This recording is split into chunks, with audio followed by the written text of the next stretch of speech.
You'll notice that in the title of this video I cleverly changed the word lost to last, and put hopefully at the end of the name of the game I am reviewing.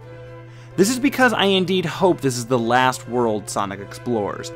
I can't stand Sonic. From level design to controls, even the plots are awful. Stop hating on Sonic! I believe that in the beginning, Sonic was nothing compared to Mario. Look at the worst Mario game and the worst Sonic game. They hardly compare. In the last 10 years or so, almost every game with Sonic's name has been garbage with a few exceptions. Just so you don't think I am a complete biased Sonic hater, here's my list of the top 5 Sonic games. Number 5. Sonic 3. Number 4. Sonic CD. Number 3. Sonic Racing Transformed. Number 2. Sonic Adventure Director's Cut. And number 1. Sonic Adventure 2 Battle. There. I like 5 very different games that feature the blue blur. Now let's move on with the review. Sonic Lost World is the first in 3 Wii U exclusive Sonic games, the second being Mario and Sonic playing some sports, and the third has yet to be announced.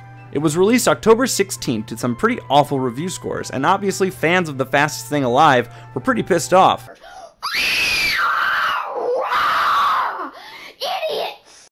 And rightfully so, since what do video game critics know anyway? Although I wasn't sure how I felt about the game, it looked beautiful, and from most of the early gameplay it seemed really fun. It seemed to borrow level design from games like Mario Galaxy and Night into Dreams, 2 really great games. When I finally decided to try it for myself, I quickly figured out what so many reviewers had complaints over. The start of the game is the same old Sonic plot, where Dr. Eggman is up to something and Sonic and Tails have to stop him. Okay, already I need to stop the game. This is something I like to call Mario Plot Syndrome, but I may need to name it after Sonic from now on. This is basically when a series continues to release new entries based on the exact same story over and over. For Mario, it was collecting 7 of something to save Princess Peach from the evil Bowser. However, Sonic doesn't even have much of a conflict to begin with. It's always very big and vague. Sonic needs to save the world from Eggman. It's not the worst thing a game could do, but it can make playing through a game exhausting. Legend of Zelda does this a lot too. Eggman's new plan is to use the Deadly Six to destroy Sonic. Instant army. But why would these Deadly Six even listen to the round man? He has a conch shell.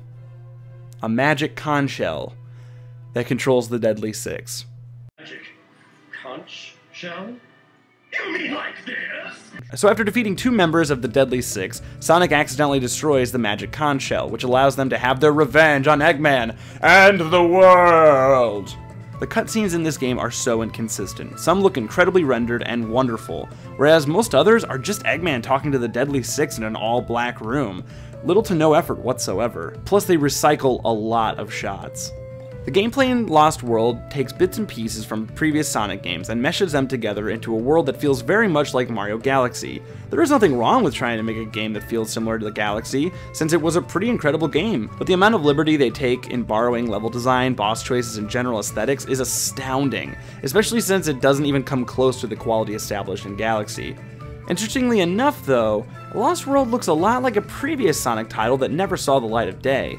Sonic Xtreme, a game meant for the Sega Saturn that was being developed in 1995.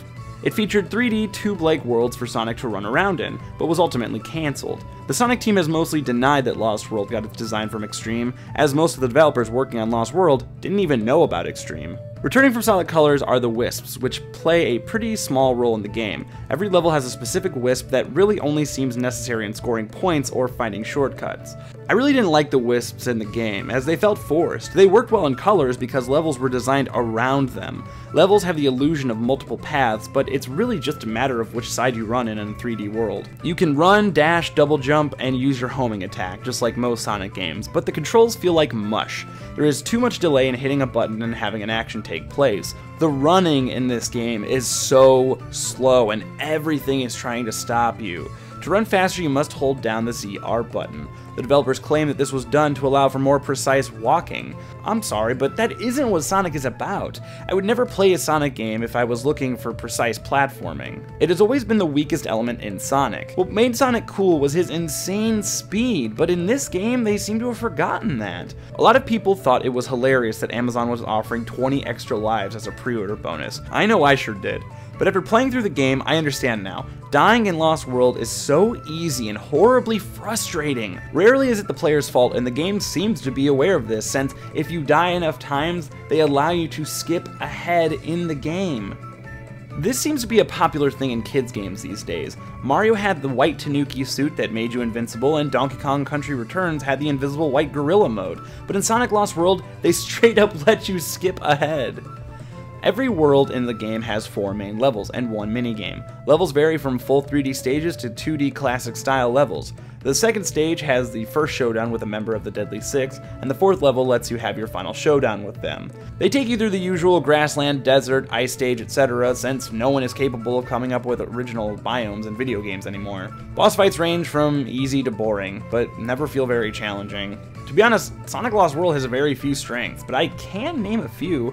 Impressively, the game does run at a constant 60 frames per second, but that comes with the sacrifice of expected high speeds of a Sonic game and lack of details in the background. The art style is very nice, with vibrant, beautiful colors and interesting enemies, the Deadly Six themselves being pretty cliche in design. But overall, the game looks nice. Although the game is only about 4 to 5 hours long, there is replayability in the time trials, Miiverse comparisons, and some bonus levels. At the end of the day, I really can't stand Sonic Lost World, mostly because of how much potential it showed. It's not the worst we have seen of Sonic, but it's by far one of the worst games we have seen him in. Colors was pretty good, and as most people will point out, Sonic Generations was fantastic, but duh, it was practically a best-of game. Colors was pretty good, and as most people will point out, Sonic Generations was fantastic, but duh, it was practically a best-of game. Saying Sonic Generations is the best Sonic game is like saying International Super Hits is Green Day's best album. It just doesn't make sense. I would love to see Sonic Team return to making great games like Sonic Adventure or Sonic 4, instead of these awful side projects. On a scale of Sonic 06 to Sonic CD, Sonic Lost World gets a Sonic and the Secret Rings out of 10. Be sure to like, favorite, and subscribe. Comment down below your negative or positive comments letting me know how much you love or hate Sonic. And if you have a video game you'd like to see me review, please feel free to suggest it down below.